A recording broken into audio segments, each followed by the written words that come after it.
তাৰ জৰিয়তে আমি কেনেকুৱা ধৰণৰ আমি শিক্ষা লাভ কৰোঁ বা এডুকেশ্যন ইমপ্লিকেশ্যনছ আমি গোটেইখিনি পঢ়িছোঁ তাৰ হিচাপত আমি এবাৰ আকৌ পুনৰ আমি এই কনচেপ্টখিনি যিহেতু দৰ্শনৰ শিক্ষা বা শিক্ষা দৰ্শন অলপ জটিল কিছুমান ক্ষেত্ৰত বুজি পোৱাৰ সেইকাৰণে আমি যদি এবাৰ মানে আকৌ এবাৰ চাওঁ মানে ৰিভিজন কৰি হয়তো আমাৰ তেতিয়া খুব আমাৰ বস্তুখিনি ক্লিয়াৰ হ'ব হোৱাত তো এই আইডিয়েলিজমৰ অৰ্থই হওক বা আমি গোটেইখিনি অৰ্থ আমি বেলেগ বেলেগকৈ পঢ়িলোঁ এতিয়া আমি প্ৰথমৰ পৰা চাম কি যে আইডিয়েলিজমৰ পৰা আমি এক্সিষ্টেঞ্চিয়েলিজম যে পঢ়িছোঁ তাৰ আমি লিংকটো আমি যাতে লিংকেজ কৰিব পাৰোঁ আৰু এনেকুৱা ধৰণৰ স্কুলছ অফ থট বা এই বিদ্যালয়কেইখন চিন্তাৰ আমি সদায় এটা ক্ৰনলজিকেল অৰ্ডাৰ মানে আমি এটা লিংকেজতহে মানে পঢ়াটো উচিত হয় যাতে আমাৰ বস্তুখিনি আমাৰ ক্লিয়াৰ হয় তো প্ৰথম আমি যেতিয়া আইডিয়েলিজম পঢ়িছিলোঁ তো আদৰ্শবাদৰ মতে কিছু আমি আইডিয়েলিজম বুলি ক'লে সদায় আমি অৰ্থাৎ আগতে আমি কিছুমান বিষয়ৰ ওপৰত বা এনেদৰে আদৰ্শবাদৰ কিছুমান অৰ্থ হৈছে যেনেকৈ আমি অস্বীকাৰ কৰোঁ যে পৃথিৱীৰ মনত বা এক মহান যন্ত্ৰ যাক কেৱল পদাৰ্থ বা প্ৰণালী বা শক্তি বুলিয়ে ব্যাখ্যা কৰিব আমি পাৰোঁ তাৰ লগতে আদৰ্শবাদৰ হৈছে খুব বিভিন্ন ধৰণৰ বিশ্বৰ দৃষ্টিভংগী বা অধিবিজ্ঞান যিয়ে ধাৰণা কৰে যে আমাৰ মৌলিক যিমানখিনি বাস্তৱতা আছে যেনেকৈ আমাৰ মন ধাৰণা চিন্তা বা এনেকুৱা ধৰণৰ কিছুমান আমাৰ নিজৰ সৈতে আমাৰ যিমানবিলাক আমি উৎপত ভাৱ কৰোঁ তাৰ লগত এটা সম্পৰ্কিত হৈ আছে তো পৃথিৱীৰ আমাৰ যিমানখিনি পৃষ্ঠৰ আমাৰ অৱয়ৱবোৰ আছে তাৰ বাহিৰেও এটা অৰ্থ বা আমি তাৰ দ্বাৰাই আমি বুজি পাবলৈ সক্ষম হওঁ যে যিহেতু বিশ্বব্ৰহ্মাণ্ডৰ এটা অৰ্থ আৰু উদ্দেশ্য যাৰ মানুহৰ বিকাশ এটা দিশ বা আদৰ্শবাদৰ মতেও বিশ্বাস কৰে যে যিহেতু মানে আমাৰ বাকী যিমানখিনি পৃথিৱী বা আমাৰ মানুহৰ লগত মাজত এক প্ৰকাৰ সদায় এটা অভ্যন্তৰী এটা আছে আৰু তাৰ লগত এটা সম্প্ৰীতিও সদায় আছে ঠিক তেনেকৈ আমাৰ আত্মাত সৰ্বাধিক হৈছে আমি যেতিয়া আমি গভীৰ প্ৰকৃতি বা আমাৰ মানুহৰ যিহেতু আমাৰ বিশ্বব্ৰহ্মাণ্ডৰ ঘৰত আমাৰ যিমান আমি ঘৰত আছে আৰু এজন আমাৰ সদায় পৰকীয়া বা আমি কেৱল সুযোগীয় প্ৰাণী বুলিয়ে নহয় কিয়নো আমাৰ বিশ্বব্ৰহ্মাণ্ডৰ কিছু অৰ্থত এক আমি সদায় আমি যেতিয়া যুক্তিসংগতত পঢ়োঁ তেতিয়া আমাৰ সদায় আধ্যাত্মিক বা ব্যৱস্থাবাদী আমাৰ মানুহৰ খালি সত্যতাই বা ভাল বা আমি সুন্দৰ কিছুমান আমাৰ সন্ধানত আমাৰ প্ৰতিফালিতও হৈ লগত যায় আৰু আত্মা এক বিচ্ছিন্ন বা আমি অবাস্তৱ সত্যও নহয় যাৰ কাৰণে এইটো আমাৰ সদায় বিশ্ব প্ৰক্ৰিয়াৰ লগতে এটা প্ৰকৃত অংশও হৈছে এই প্ৰতিযোগিতাটোৱে আমাৰ ইয়াৰ উচ্চ আমাৰ স্তৰত সদায় নিজকে এক সৃজনশীলতা মন বা আমাৰ নিজকে বা ব্যক্তি হিচাপে সদায় আমাৰ প্ৰকাশ কৰে তাৰ লগতে মানুহে বিভিন্ন ধৰণৰ বিশ্বৰ অংশ হিচাপে নিজৰ জীৱনটো ইয়াৰ এটা সদায় গাঁথনি প্ৰকাশ কৰিবলৈ চেষ্টা কৰিব লাগে বা প্ৰকৃততে আমাৰ যিমানখিনি বাস্তৱ পৃষ্ঠা পৃথিৱী আছে আৰু এই অৰ্থতে আমাৰ বাস্তৱ যে আমি বিদ্যমান আৰু ইয়াৰ লগত আমাৰ প্ৰতি আমাৰ সদায় মনোযোগতা সদায় এটা সম্বন্ধই আমাৰ মানে দাবী কৰাৰো উচিত হয় আৰু আদৰ্শবাদীসকলে যিসকলে বিশ্বাস কৰে যে আমাৰ উচ্চতৰ আমাৰ যিমানখিনি প্ৰকাশবোৰ আছে অধিক গুৰুত্বপূৰ্ণ হ'ব লাগে আৰু তাৰ লগত আমাৰ ভৌতিক বিজ্ঞানীসকলেও আমাৰ সদায় আমাৰ এই পৃথিৱীখনত সকলোৱে এই শ্ৰেণীলৈ হ্ৰাস কৰিবলৈ চেষ্টা নকৰে তাৰ লগতে আমি সেইকাৰণে কওঁ আদৰ্শবাদসকলে বিশ্ব প্ৰক্ৰিয়াৰ আমাৰ যিমানখিনি জৈৱিক আমাৰ একতাৰ তাৰ লগত ওপৰতো জোৰ দিয়ে আৰু সম্পূৰ্ণ আৰু অংশবোৰৰ এক বিপদজনক আমাৰ যিমানখিনি বিমূৰ্তৰ তাৰ বাহিৰেও এক পৃথক কৰিব নোৱাৰি যাৰ ওপৰত মনোযোগ আন দিশবোৰো আমি সদায় তাৰ ওপৰতে আমি একতা আছে আৰু যিহেতু পদাৰ্থৰ পৰা আমাৰ যিমানখিনি জৰিয়তে মানুহৰ মন বা আত্মা তাৰ লগত জড়িত পদাৰ্থৰ পৰা স্তৰৰ এক উন্মোচিত আমাৰ শৃংখলাবদ্ধ আমি আছে চ' এনেদৰে আমাৰ আদৰ্শবাদ এটা কেন্দ্ৰীয় নীতি হৈছে আমাৰ যিমানখিনি আমি কওঁ আমাৰ জৈৱিক সম্পূৰ্ণতা ঠিক তেনেকে আদৰ্শবাদৰ সত্য পৰীক্ষা আমি সদায় আমাৰ সমন্বয় বা স্থিৰতা বা তাৰ ওপৰত আমাৰ স্তৰৰ ওপৰতো আমাৰ গুৰুত্ব আৰোপ কৰে আৰু যিয়ে সত্য বুলি আমাৰ স্বীকাৰ কৰে যে বিচাৰৰ সৈতে একমত নিমিলিলেও তেওঁলোকৰ সদায় সঁচা বুলি বিশ্বাস কৰিব পাৰে আৰু ঠিক তেনেকে ধৰণৰ প্লেটয়ো ধাৰণাত্মকত কৰি আদৰ্শবাদৰ হৈ জন্ম হৈছে আৰু এই প্লেটয় আইডিয়ালিজম আৰু এই আমাৰ মতবাদ অনুসৰি আমি চূড়ান্ত আমি যাক অধ্যপিতা হৈছে ধাৰণা ঠিক তেনেকে আমি এনেদৰে প্ৰকৃতি শব্দটো হৈছে আদৰ্শবাদ কিন্তু উচ্চাৰণ আমি যেতিয়া সুবিধাৰ মতে মই আখৰটো যোগ কৰিবলৈ আমি ইয়াক আদৰ্শবাদ বুলিও কোৱা আমি সদায় মানে কওঁ ঠিক এনেকুৱা ধৰণৰ এই দাৰ্শনিকৰ মতবাদ হিচাপে আমি ক'ব পাৰোঁ যে আদৰ্শবাদে সদায় ভৌতিক আমাৰ বস্তুতকৈ ধাৰণা অনুভূতি আদৰ্শক আমাৰ অধিক গুৰুত্বপূৰ্ণ বুলিও আমি স্বীকৃতি দিয়ে আৰু ই সময়ত গুৰুত্ব দিয়ে যে মানৱ বিকাশৰ আমাৰ নৈতিকতা আৰু আমাৰ যিমানখিনি আধ্যাত্মিক মূল্যবোধ আছে তাৰ লগতে আমাৰ অনুসৰি আমি হ'ব লাগে যে তেওঁ এটা বৈচিত্ৰ্যৰ মাজত ঠিক আছে বৈচিত্ৰ্যৰ মাজত আমাৰ ভৌতিক পৃথিৱীখনৰ আধ্যাত্মিক পৃথিৱী অধিক গুৰুত্বপূৰ্ণও তাৰ লগত আমি দেখিব পাৰোঁ আৰু ইয়াৰ মুখ্য কাৰণটো হৈছে যে আমি পৃথিৱী আমাৰ যেতিয়া ভৌতিক পৃথিৱীখনলৈ আমাৰ ধৈৰ্য্য বা নশ্বৰ হয় আৰু ইয়াকে আমি সদায় অসত্য আৰু পৌৰাণিক কাহিনী বুলি আমি কওঁ ঠিক ইয়াৰ বিপৰীতে আমি আধ্যাত্মিক পৃথিৱী হৈছে ধাৰণা আৰু আমি অনুভূতি আদৰ্শৰ এক পৃথিৱী হয় য'ত জ্ঞান মন আৰু আমাৰ আত্মাৰ বিভিন্ন ধৰণৰ বাস্তৱতা আমাৰ প্ৰকাশ কৰে আৰু এনেদৰে আদৰ্শবাদে আমাৰ সদায় অনুসৰি কেৱল আধ্যাত্মিক পৃথিৱীখনে আমি বাস্তৱৰ সাৰাংশ যি আধ্যাত্মিক অমৰ আৰু সঁচা হয় ঠিক তেনেকেই আমি আধ্যাত্মিক জগত বা আমাৰ আধ্যাত্মিক মূল্যধাৰা আমাৰ বাহিৰেও আন একো যেন আমাৰ অমৰ আৰু সঁচা নহয় ঠিক তেনেদৰে প্ৰাকৃতিক আৰু বৈজ্ঞানিক আমাৰ যিমানখিনি অধিক গুৰুত্বপূৰ্ণ বুলি আমি স্বীকৃতি দিয়া আদৰ্শবাদেও মানুহ আৰু তেওঁৰ মনৰ অধ্যয়নৰ ওপৰত গুৰুত্ব সদায় আৰোপ কৰি আহিছে ঠিক তেনেকে আদৰ্শবাদৰ অনুসৰি মানুহৰ আমাৰ অপৰিহাৰ্য আমাৰ প্ৰকৃতি আৰু তাৰ লগতে আধ্যাত্মিক যি মানসিক ধৰ্মীয় নান্দনিক ক্ষেত্ৰত প্ৰকাশ কৰা পায় ঠিক তেনেকে আমি জীৱ জন্তুবোৰ এই বহুমুখী আমি যিমানখিনি আমাৰ অভিব্যক্তবোৰৰ বাবে আমাৰ অসক্ষম হৈ যায় ঠিক তেনেকে সেয়েহে মানুহৰ জীৱনৰ প্ৰাণীৰ জীৱনতকৈ বহুত উন্নত হয় আৰু আদৰ্শবাদে ইয়াৰ আমাৰ মানুহৰ আধ্যাত্মিক গুৰুত্ব দিয়ে কিয়নো ই উচ্চ আধ্যাত্মিক আৰু সমৃদ্ধি কৰি লগতে আমাৰ বিভিন্ন ধৰণৰ বুদ্ধিমত্তা আৰু আমাক বৈষম্য প্ৰমাণ কৰে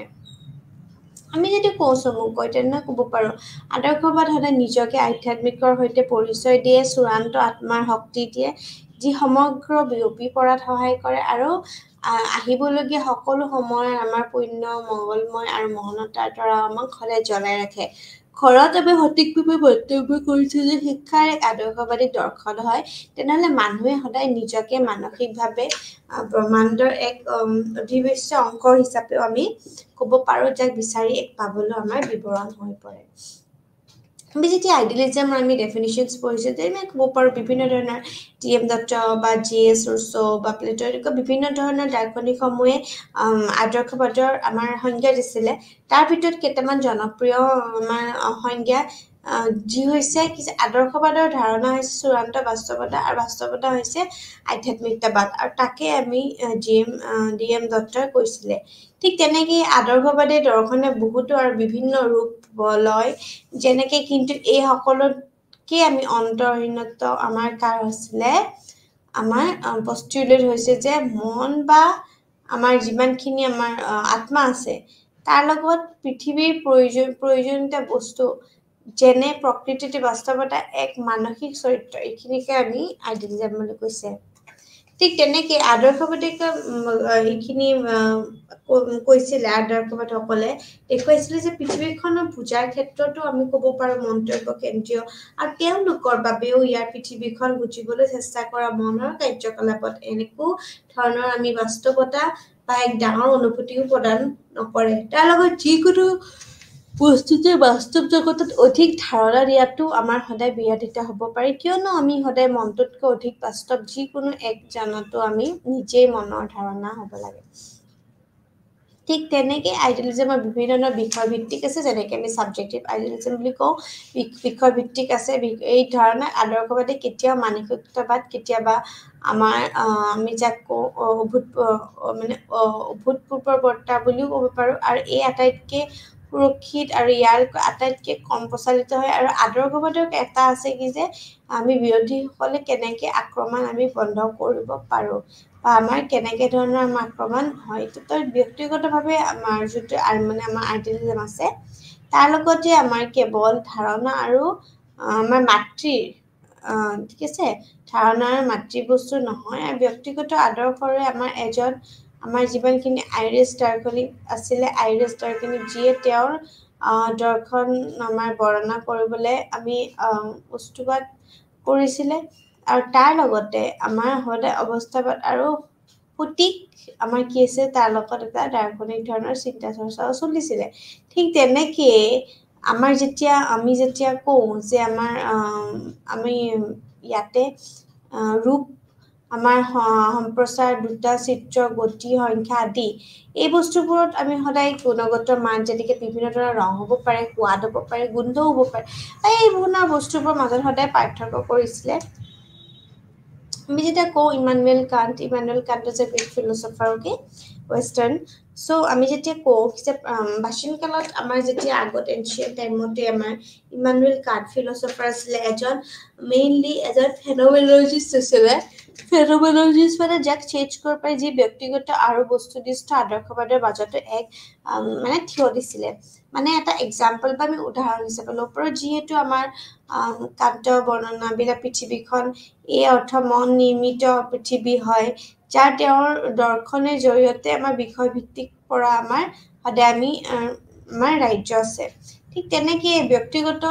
আমাৰ যিমানখিনি ৰাজ্যবোৰৰ অভাৱখিনিও তাৰ ক্ষেত্ৰত আৰু বা জড়িত হয়। ৰাজ্যৰ আমাৰ হয়তো মানুহৰ সম্পৰ্ক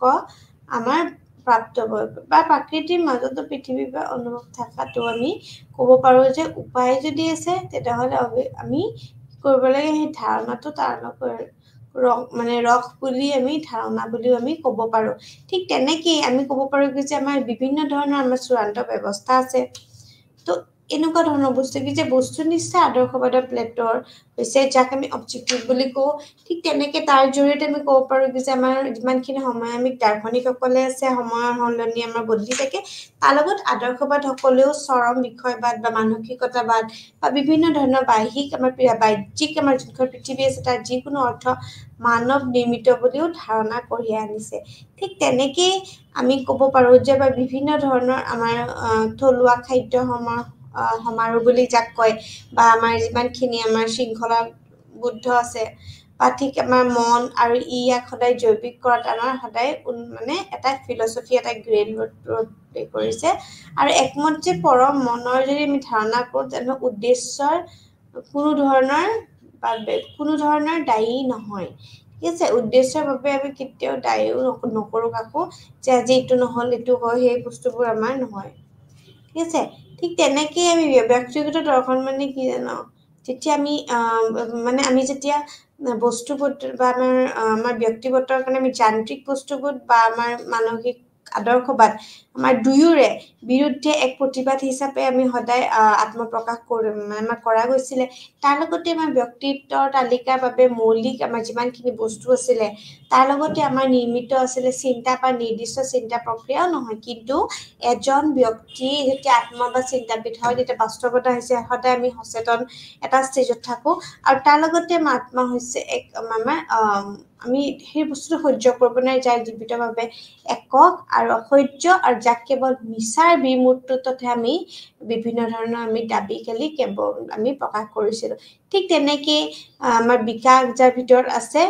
আমাৰ তাতে কি হ'ব, আমাৰ গেছ মানে আমি বিভিন্ন ধৰণৰ গেছ ৱৰ্কছ বা আমাৰ বিভিন্ন ধৰণৰ মানে অপেক্ষা আমি যেতিয়া আমাৰ এক্সাম নাই, ঠিক আছে, ঠিক তেনেকুৱা ধৰণৰ তত্ত্ব প্ৰস্তুত কৰা আৰু বিভিন্ন ধৰণৰ আমাৰ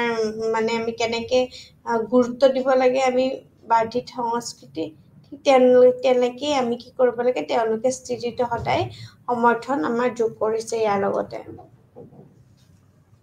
আমি যদি প্ৰিন্সিপালছ পঢ়োঁ তেতিয়া প্ৰিন্সিপাল সমগ্ৰ পৃথিৱীৰ দুটাই ৰূপ হৈছে আৰু আদৰ্শবাদৰ পৃথিৱীৰ দুটা ৰূপত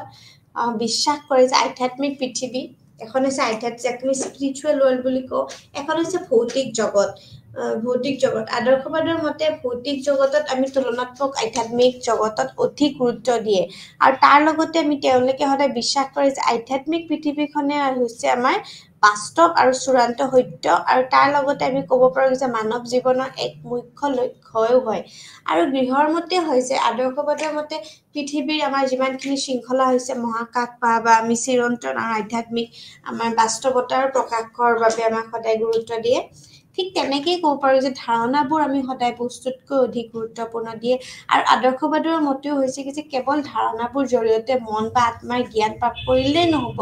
কৰিব পাৰি কিন্তু সেয়েহে আমি তেওঁলোকৰ যিমানখিনি আমাৰ বস্তু বা তেওঁলোকৰ যিমানখিনি আমাৰ ভৌতিক আমাৰ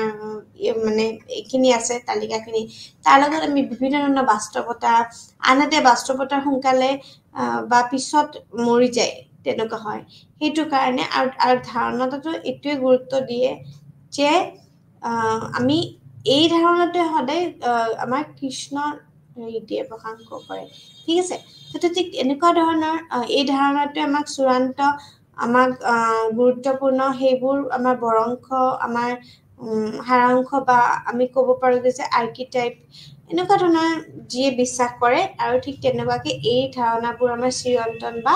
অপৰিৱৰ্তনশীল বুলি আমি ক'ব পাৰোঁ ঠিক তেনেকৈ প্ৰকৃতিৰ ওপৰত আমাৰ মানুহৰ গুৰুত্ব দিয়ে আৰু আইডিঅলজিষ্টসকলৰ বাবেও ঠিক তেনেকৈ কিন্তু মানুহ সদায় ভৌতিকৰ প্ৰকৃতি হয় যিহেতু আমি লাষ্ট ক্লাছত আমি পঢ়িছোৱেই কি যে ইয়াৰ কাৰণ হৈছে কি যে মানুহৰ ভৌতিক আমাৰ যিমানখিনি গুণ আছে বা আমাৰ মানুহবৃদ্ধি বা আমাৰ আমাৰ যিমানখিনি অনুভূতি সম্বন্ধ আছে সেই আমি এইখিনি বস্তু আমি হয়তো আমি এইটো কৰিব লাগিব কি যে আমাৰ যিমানখিনি তেওঁ জীৱ জগতৰ দৰে আমাৰ পৰিৱেশ আছে তেনেকুৱাই নহয় কিন্তু তেওঁ সমাজৰ নিজৰ ভাল আৰু কল্যাণখিনিৰ বাবেও সদায় প্ৰস্তুতি কৰি আহিছে ঠিক তেনেকুৱাই সেইকাৰণে মই কওঁ যে চমুকৈ যে তেওঁৰ নিজৰ গুণৰ সুধছে মানে এই বস্তুখিনি কি যে আমি তেওঁ নিজৰ সদায় পৰিৱৰ্তন কৰে আৰু চমুকৈ তেওঁ নিজৰ পৃথিৱীখনত সৃষ্টি কৰে এই শৃংখলাবদ্ধতাভাৱে আমি যেতিয়া পৰিৱেশ হৈছে আমি মানুহৰ নিজৰ নিৰ্মাণৰ পৰিৱেশ বা মানুহৰ সৃষ্টিশীল কাৰ্যত আমি সদায় এইটো তাৎপৰ্য বনাওঁ ঠিক আছে তো ঠিক এনেকুৱা ধৰণৰ আমি ক'ব পাৰোঁ যে মানুহৰ আমাৰ সৃষ্টিসকলৰ আমাৰ যিখিনি চেষ্টা এই চেষ্টাখিনিৰ লগতে আমাৰ নিজৰ মনৰ পৰিৱেশ আৰু ই মানুহৰ সদায় সহায় কৰাত আমাক হেল্প কৰে যেতিয়া আমি কওঁ আধ্যাত্মিক মূল্যবোধ বুলি তাৰ ওপৰত আমি বিশ্বাস কৰোঁ যে আধ্যাত্মিকসকলে সদায় মানে যে জীৱনৰ মুখ্য লক্ষ্য হৈছে আধ্যাত্মিক গুণ ঠিক আধ্যাত্মিক মূল্যবোধ বুলি ক'ব পাৰোঁ আমি স্পিৰিচুৱেল আৰু যাক হৈছে আমি বিভিন্ন ধৰণৰ সত্য সুন্দৰম আৰু সত্যম শিৱমৰ সুন্দৰম এই আমি সদায় এস্থেটিক চেন্সটো জানো এই আধ্যাত্মিক আমাৰ যিমানখিনি মূল্যবোধৰ আমাৰ উদ্যম আছে তাৰ লগত আমাৰ আছে আৰু এই ক্ষমতাবোৰৰে সম্পূৰ্ণ ব্যৱহাৰৰ দ্বাৰা মানুহে সদায় সৰ্বোচ্চ আধ্যাত্মিক মূল্যবোধ প্ৰাপ্ত কৰিব পাৰে আৰু তাৰ লগত এনেধৰণৰ ৰস্য এটা প্ৰকাশ কৰে যে মংগলময় সত্য আৰু সৌন্দৰ্যক নিজৰ ক্ষেত্ৰত থকা আৰু সম্পূৰ্ণভাৱে আকাংক্ষিত বুলিও আমি দিয়া গৈছে ব্যক্তিত্ব বিকাশৰ গুৰুত্ব দিছে এতিয়া ব্যক্তিত্ব বিকাশৰ গুৰুত্ব বুলি ক'লে আমি কি বুজো যে পাৰ্চনেলিটি ডেভেলপমেণ্ট ঠিক আছে এই পাৰ্চনেলিটি ডেভেলপমেণ্ট বুলি যেতিয়া কওঁ পাৰ্চনেলিটি ডেভেলপমেণ্ট হৈছে ব্যক্তিৰ আত্মাক আমাৰ সদায় যথেষ্ট ধৰণৰ গুৰুত্ব দিয়ে আদৰ্শবাদসকলে আমি এইটো কথা জানো সেয়েহে তেওঁলোকৰ এজন ব্যক্তিৰ ব্যক্তিত্বৰ সম্পূৰ্ণ বিকাশৰ ওপৰত সদায় জোৰ দিয়ে আৰু তেওঁলোকৰ মতে ব্যক্তিত্বৰ অৰ্থ হৈছে বিভিন্ন ধৰণৰ সিদ্ধান্তৰ আমাৰ প্ৰাপ্তি হোৱা আৰু তাৰ লগত তেওঁ সেই আদৰ্শ অধিক আৰু অধিক বিকশিত কৰিবলৈ সদায় চেষ্টা কৰে আৰু এই শব্দটোৰ প্ৰকৃতি উপলব্ধি বোধ কৰিব পাৰি যে আত্ম উপলব্ধি যাক আমি সেলফ ৰিয়েলাইজেশ্যন বুলি কওঁ তাৰ বাজত আমাৰ সদায় আত্ম উপলব্ধি হয় আৰু তাৰ অৰ্থ হৈছে আত্মাৰ জ্ঞান বুলি যাক কয় আৰু এই আত্ম উপলব্ধি কেৱল সমাজতহে প্ৰাপ্ত কৰিব পাৰি সেয়েহে আমি কি কৰিব পাৰোঁ যে আমাৰ যিমানখিনি আছে ঠিক মহানুভূতি এইখিনি আমি সহ অনুভূতি লৈ পেলাই আমি ইউজ কৰিব পাৰোঁ এই বস্তুটো খুবেই ইম্পৰ্টেণ্ট হয় এই বস্তুটো ঠিক আছে ঠিক এই যিমানখিনি জাতিৰ কোনো ধৰণৰ একো নাই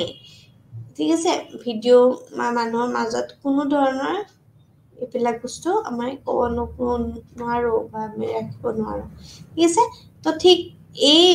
আত্ম উপলব্ধিৰ সমাজতে আমি কি কৰিব লাগিব প্ৰাপ্ত কৰিব লাগিব আৰু এই আত্ম উপলব্ধিৰ বাবে আমি সামাজিক গুণগত বিকাশ বা বিভিন্ন ধৰণৰ প্ৰয়োজনীয় কিয়নো আৰু এই সকলোৰ মংগলৰ বাবে আমাৰ মহানুভূতিও হয় আৰু এই মহানুভূতি আমি সদায় আমি কি কৰিব লাগিব সহযোগিতাৰ বাবে আমি ৰূপত নিজকে প্ৰকাশ কৰিবলৈ সদায় জাতি ধৰ্ম বা লিংগ বা স্থিতি আদিৰ কাৰণে কোনো আমি ভিডিঅ' মানুহৰ মাজত কোনো মানে হেৰি নকৰোঁ আছে যেতিয়া আমি বৈচিত্ৰ্যৰ মাজত আমি একতাৰ নীতিক সম্পূৰ্ণ সমাধান দিয়ে একতাৰ নীতি যাক আমি ইউনিটি অফ ডাইভাৰ্জিটি বুলি কওঁ বা ইউনিটি অফ আমাৰ মেইন চ' ঠিক তেনেকৈ আদৰ্শবাদসকলৰ মতেও আমাৰ বৈচিত্ৰ্যৰ মাজত প্ৰকৃততে নীতিক আমি যিমানখিনি কওঁ কি যে সম্পূৰ্ণ মানে নীতিটো ট'টেলি বেলেগ আৰু কমপ্লিট বেলেগ ঠিক তেনেকেই আমি এই কওঁ যে তেওঁলোকে বিশ্বাস কৰে যে সকলো আমাৰ বিভিন্ন ধৰণৰ আমাৰ মানে আমাৰ যিমানখিনি অন্তহীন আমাৰ এক মানে টিককৰণ যিমানখিনি আছে সেই বস্তুখিনি আমি অন্তহীনতা আমি প্ৰকাশ কৰিব পাৰোঁ শক্তিৰ লগতে আৰু এই আদৰ্শবাদসকলে আমি এজন ব্যক্তিৰ আত্মাৰ বা সৰ্বোচ্চ শক্তিৰ লগতে আমাৰ সদায় আধ্যাত্মিক আমাৰ সঠিকভাৱে আমাৰ জড়িত হৈ আছে আৰু শিক্ষাৰ এক আদৰ্শবাদ দৰ্শন হৈছে তেনেহ'লে মানুহ নিজকে সদায় বিশ্ব ব্ৰহ্মাণ্ডৰ লগত এক অধিবিশ্ব অংগ হিচাপেও বিচাৰি পোৱাৰ এক বিৱৰণ হয় আৰু যেতিয়া আমি ইমপ্লিকেশ্যনছ বুলি কওঁ আমি ৰিয়েল লাইফত বা আমাৰ বাস্তৱতা জীৱনত আমি আধ্যাত্মিক আমি আইডিয়েলিজম আদৰ্শবাদ আমি আচলতে ক'ত ইউজ কৰিব পাৰোঁ যেনেকৈ মানুহ আমি বিভিন্ন ধৰণৰ বন্ধুত্বপূৰ্ণ আমি ব্ৰহ্মাণ্ডত বাস কৰে এখন ব্ৰহ্মাণ্ডত যদি আমি we make friends of different coming from different backgrounds and all so' ঠিক তেনেকৈ এই বিশ্ব ব্ৰহ্মাণ্ডখনতে য'ত প্ৰকৃততে সঁচা প্ৰকৃতি হৈছে তাতে আধ্যাত্মিক হ'ব পাৰে আৰু তাৰ লগত যদিও তেওঁ আমাৰ বিভিন্ন ধৰণৰ আধুনিক আধ্যাত্মিকমূলক আমাৰ বিজ্ঞানৰ ব্যাখ্যা কৰে তাৰ লগতে আমি ক'ব পাৰোঁ যে মেইনলি আমাৰ ইয়াৰ এই যোনটো মই কেপিটেল লেটাৰত মই মানে অকণ বল্ড কৰি হেৰি কৰিছোঁ চ' ঠিক তেনেকুৱাকৈ আমি ক'ব পাৰোঁ যে আমি এক আধ্যাত্মিক সত্য এই অৰ্থৰ তেওঁৰ মাজত এনেই ওলাই পৰিব কি যে মানে এনেকুৱা ধৰণৰ পদাৰ্থ লৈ হ্ৰাস কৰিব পাৰি এইবোৰৰ ওপৰত দিছে ঠিক তেনেকৈ আমি সম্পূৰ্ণ দুৰ্নীতিৰ মতবাদ কৰিব পাৰোঁ লগতে মানৱ প্ৰকৃতিৰ সকলো ধৰণৰ ব্যাখ্যা আমি মানে অশুভ বুলি ধাৰণাবোৰৰ প্ৰণালীত স্থানৰ বাহিৰত আছে ঠিক তেনেকৈ মানুহৰ সকলোবোৰ আমাৰ ব্যাখ্যা যিমানে আমাৰ সমানে বা আমাৰ অপচৰ্য হয় তাৰ লগত আমি সৰ্বোচ্চ সূত্ৰ আমি কেতিয়াও সূত্ৰ এটা বিচাৰি পাওঁ আৰু ঠিক তেনেকুৱা কি আদৰ্শবাদসকলে আমাৰ সদায় নীতিটোৰ ওপৰত গুৰুত্ব দিয়ে যদিয়ে ঈশ্বৰৰ পৃথিৱীৰ আমাৰ প্ৰক্ৰিয়াত আমাৰ অতিক্ৰম কৰিব পাৰে তথাপিও আমি কেতিয়াও মানে এই বস্তুখিনি আমি কৰিব নোৱাৰোঁ চ' আটাইতকৈ এই গুৰুত্ব মই ক'লোঁ যোনখিনি ক'লোঁ আদৰ্শবাদৰ ঈশ্বৰত আমি সদায় আমাৰ যিমানখিনি মহাজাগতিক প্ৰক্ৰিয়া আছে তাৰ লগত আমি সদায় একে ধৰণৰ আমি সৃজনশীলতা আমি আত্মাৰ ওপৰতো গুৰুত্ব দিওঁ আদৰ্শবাদৰ মানুহৰ সামাজিক সম্পৰ্ক যেতিয়া আমি কওঁ কি যে মানুহৰ সামাজিক সম্পৰ্ক কেনেকুৱা যেতিয়া আমি কওঁ ইয়াৰ ফলত যে পৰিস্থিতি যেনেকুৱা আছে তেনেকৈ গ্ৰহণ কৰা নে সংস্কৃতিৰ ওপৰত প্ৰগতি অনুভৱ হয় বুলি আমি ক'ব পাৰোঁ কি যে আমি মানুহৰ সামাজিক সম্পৰ্ক আছে আমি কোনটো বেছিছত ক'ব পাৰোঁ আমি ক'ব পাৰোঁ কি যে বিবেচনা বা আদৰ্শবাদৰ প্ৰকাৰৰ ওপৰত আমি বহুত নিৰ্ভৰ কৰে বিবেচনা ঠিক আছে তো আমাৰ যিমানখিনি আদাৰ আছে এই বস্তুখিনি এই মেইনলি এই তেওঁলোকৰ জীৱনৰ যিমানখিনি আমাৰ গোটেই আমাৰ ফ'ক্সবিলাক আছে ঠিক আছে এই ফ'ক্সবিলাকৰ লগতে আমি কেনেকুৱাকৈ আমি আদৰ্শবাদ আমাৰ চিন্তা চৰ্চাবিলাক আমি ইউজ কৰিব পাৰোঁ আৰু তাৰ লগত এনে ক্ষেত্ৰতে আমাৰ সমাজ আৰু ৰাজ্যৰ বিপৰীতেও বহুত ব্যক্তিগত অধিকাৰ বা মূল্যবোধ আমাৰ স্বীকৃতি দিয়াৰো কৰে যেতিয়া আমি শিক্ষাত আইডিয়ালিজম পঢ়োঁ তেতিয়া আমি কওঁ যে প্লেটো ক'ব পাৰোঁ, কমিউনিষ্ট ক'ব পাৰোঁ, বেষ্টলজি ক'ব পাৰোঁ, ফ্ৰবেল ক'ব পাৰোঁ, হিটলাৰ আমি ক'ব পাৰোঁ, ইটালীৰ আমাৰ যিমানখিনি জিঅ'ভনি আছে, ঠিক আছে, বা আমাৰ আমাৰ যিমানখিনি আছে বিভিন্ন ধৰণৰ আমাৰ প্ৰগ্ৰেম কোঅৰ্ডিনেটৰ বা আমি টিপি নাম আছে, এনেকুৱা ধৰণৰ আছে। এই বস্তুখিনি গোটেইখিনি আমি আদৰ্শবাদৰ মানুহক এজন মুক্ত ব্যক্তি হিচাপে সদায় ধাৰণ কৰে, মুক্ত, তেওঁ কোনো ধৰণৰ ইনফ্লুৱেঞ্চত নাই। আদৰ্শবাদসকলে বিশ্বাস কৰে যে মেইনলি যে মানুহৰ আমাৰ যিমানখিনি সম্ভৱ আছে সেই বস্তুখিনি কোনো সীমা নাই, আৰু সেয়েহে তেওঁৰ শিক্ষা কেতিয়াও অসম্পূৰ্ণ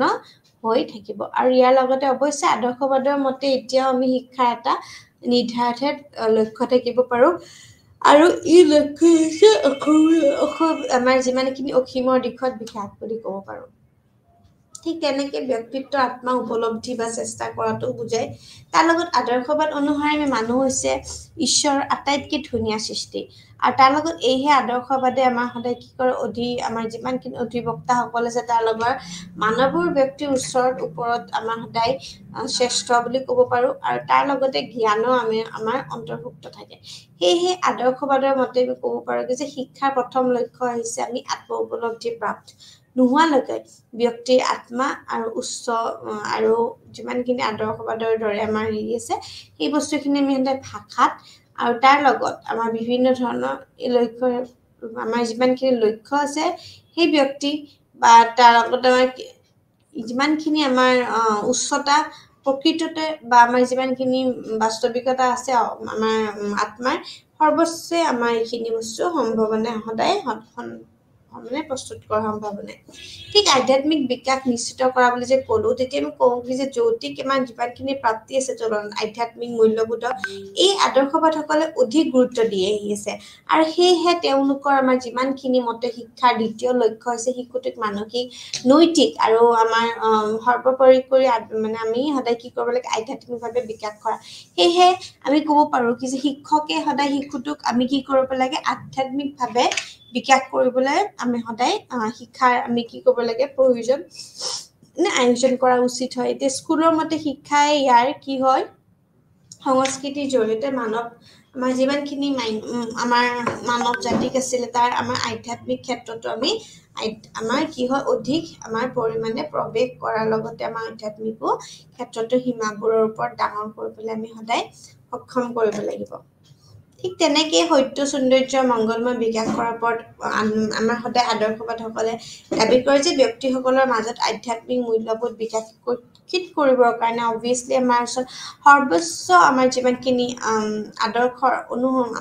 অনুসৰণ কৰা যেনে সত্য সৌন্দৰ্য এই বস্তুবিলাক আমি সদায় উপলব্ধি কৰিব লাগে, আৰু সিমানে আধ্যাত্মিকভাৱে বিকাশ হ'ব। আৰু তাৰ লগতে আমি সেয়েহে ক'ব পাৰোঁ যে শিকাই গোটেই পাৰাখিনি, ঠিক আছে, এই শিকোৱাৰ লগতে আমি উচিত যেনেকৈ আমাৰ আত্মউপলব্ধি আমাৰ যিমানখিনি কৰিব পাৰোঁ সেইখিনিৰ ওপৰতো আমি সমানে কি কৰোঁ, গুৰুত্ব দিওঁ। ঠিক তেনেকুৱাকৈ আমি ক'ব পাৰোঁ যে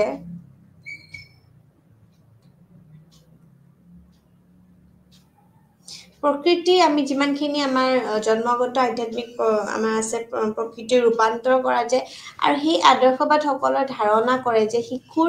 আমাৰ জন্মগত প্ৰবৃত্তি আৰু আমাৰ যিমানখিনি অৰ্থনীতিভাৱে আমি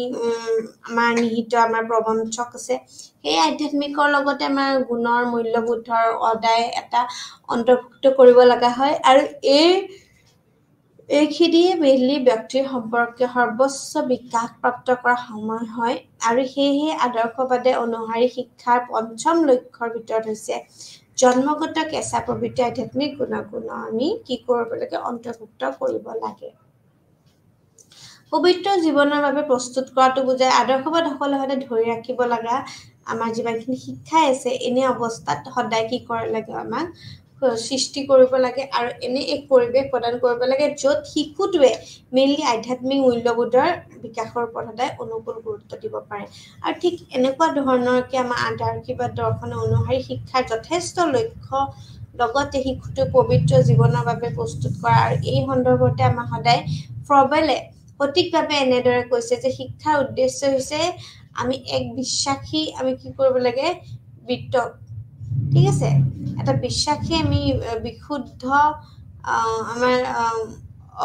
আমি যিমানখিনি কৰোঁ অলংঘনীয় আৰু সেয়েহে পবিত্ৰ জীৱনৰ বাবে উপলব্ধি কৰে শিকায় ঠিক তেনেকৈ বুদ্ধিমত্তাৰ লগত বা আমাৰ যিমানখিনি ভৌতিকতাৰ বিকাশৰ ওপৰত সেইখিনিৰ ওপৰতো গুৰুত্ব দিয়ে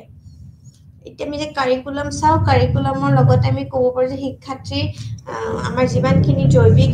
আৰু সামাজিক আৱেগ আছে সিমানে বিকশিত কৰিব লাগে আৰু তেওঁৰ সদায় সুবিধা লগত হয় এতিয়া আমি চাওঁ কি যে আমাৰ যিমানখিনি আমাৰ আছে ঠিক আছে শিক্ষাৰ্থীৰ ব্যক্তিগত আমাৰ মনোভাৱ যিখিনি গুৰুত্বপূৰ্ণ আছে এনেদৰে পাঠ্যক্ৰমত আমি সদায় সমস্যাগত ধাৰণা বা আমাৰ যিমানখিনি আদৰ্শৰ দৃষ্টি আমাৰ এইখিনি আছে আৰু এইবাবে কলাবোৰৰ অধ্যয়নৰ আত্মাই এক সৃষ্টি ভূমিকা পালন কৰে অৰ্থাৎ নিজকে সৃষ্টিশীলভাৱে আমি কি কৰিব পাৰোঁ বিকশিত কৰিব পাৰোঁ এই পাঠ্যক্ৰমৰ আঁচনিত আমি কি কৰিব পাৰোঁ আমাৰ আত্মাৰ বিকাশৰ বাবে আমি পৰ্যাপ্ত আমি সুযোগ প্ৰদান কৰাৰ লগতে যিকোনো বিষয় বা অধ্যয়নৰ আমি বাবে উপযুক্ত আৰু ইয়াৰ বিশ্বাস কৰে যে কোনো ধৰণৰ ব্যতিক্ৰম নোহোৱাকৈ আমি যিকোনো বিষয় এনে সুযোগ আমি প্ৰদান কৰে ঠিক তেনেকৈ ব্যক্তিগত মহানতাৰ সোৱাদ লয় আৰু এই বিশেষভাৱে আমি আদৰ্শবাদৰ আমাৰ কি হয় যে আমি তলত থকা আমাৰ যিমানখিনি স্বৰূপ আছে এজন আদৰ্শবাদৰ সাহিত্যৰ আমাৰ যিমানখিনি সাহিত্যৰ তলত থকা আমি কিতাপখনৰ আমি এই বস্তুখিনি আমি যদি চাওঁ আদৰ্শবাদৰ ভাবে যে য'ত মহানতা থাকে তাত সদায় বিকাশৰ এক সুকীয়া সম্ভাৱনা আছে সদায় মহানতা ইউ শুড বি ভেৰি হাম্বল ঠিক আছে আৰু এই আত্মবিকাশৰ লগতে আমি এটা কথা ক'ব পাৰোঁ যে আমাৰ যিমানখিনি ক্ষেত্ৰত এবাৰ আছে ঠিক তেনেকুৱাখিনি বিশেষভাৱে আগ্ৰহী হৈ মন কৰিবলগীয়া এইটোৱে বিষয় যে আমি বাছনিটো আদৰ্শবাদৰ জনে ব্যক্তিৰ ওপৰতে আমি গুৰুত্ব আৰোপ কৰে আৰু কেৱল বিষয়টোৰ আমি তুলনামূলকভাৱেহে আমি উপায় দিয়াত সদায় ট্ৰাই কৰোঁ চ' বিদ্যালয়খনৰ উদ্দেশ্য হ'বলগীয়া আমাৰ যিমানখিনি আমাৰ সত্যতাক প্ৰতিফলিত কৰাৰ লগতে আৰু এই পাঠ্যক্ৰমত ইমানেই বেছি সংগঠিত হ'ব লাগে যে ইয়াক আমাৰ সদায় কি হয় তেওঁৰ সৃষ্টিশীলতা মানে আত্মাৰ বিকাশৰ দিশে এই আমাৰ অভিজ্ঞতাসমূহত পুঁজি কৰিব লাগে ঠিক তেনেকৈ তেওঁ আমাৰ বিভিন্ন ধৰণৰ সমাজকৰ্মীসকলৰ মতেও মই ক'ব পাৰোঁ বা বিভিন্ন ধৰণৰ মানুহ মনোবিজ্ঞানো হ'ব পাৰে ঠিক আছে এই বস্তুবোৰৰ কিন্তু আমি কেতিয়াও কি কৰিব নালাগে ব্যৱহাৰ কৰিলে সঠিকভাৱে আমি ব্যৱহাৰ কৰিব লাগে টিচাৰ বুলি ক'লে আদৰ্শবাদৰ মতে এজন শিক্ষক কেনেকুৱা হ'ব লাগে তেওঁ গুৰুত্বপূৰ্ণ ভূমিকা আছে আৰু তেওঁৰ লগতে শিক্ষক আৰু ছাত্ৰ হিচাপে শিশু ঠিক আছে তো এনেকুৱা ধৰণৰ আমি ক'ব পাৰোঁ যে কিন্তু আমাৰ আটাইতকৈ আমাৰ ইণ্টাৰেষ্টিং এইটোৱে যে আধ্যাত্মিকসকলৰ আমাৰ অপৰিহাৰ্য যিমানখিনি আছে সেইখিনি পৰিমাণৰ বাবে আত্মজ্ঞান গতিশীলতা বা আমাৰ যিমানখিনি আমাৰ আধ্যাত্মিকতাৰ উপৰিও তাৰ লগতেও আমাৰ কি হয় আমি ইয়াতে গুণাগুণৰ আমি বিভিন্ন ধৰণৰ সম্পূৰ্ণভাৱে আমি পৰিপূৰ্ণ কৰিব পাৰোঁ ঠিক তেনেকুৱাকৈ আমি ক'ব পাৰোঁ যে টিচাৰৰ লগত এনেকৈ জড়িত হৈছে আৰু আমি যেতিয়া নেক্সট পঢ়িম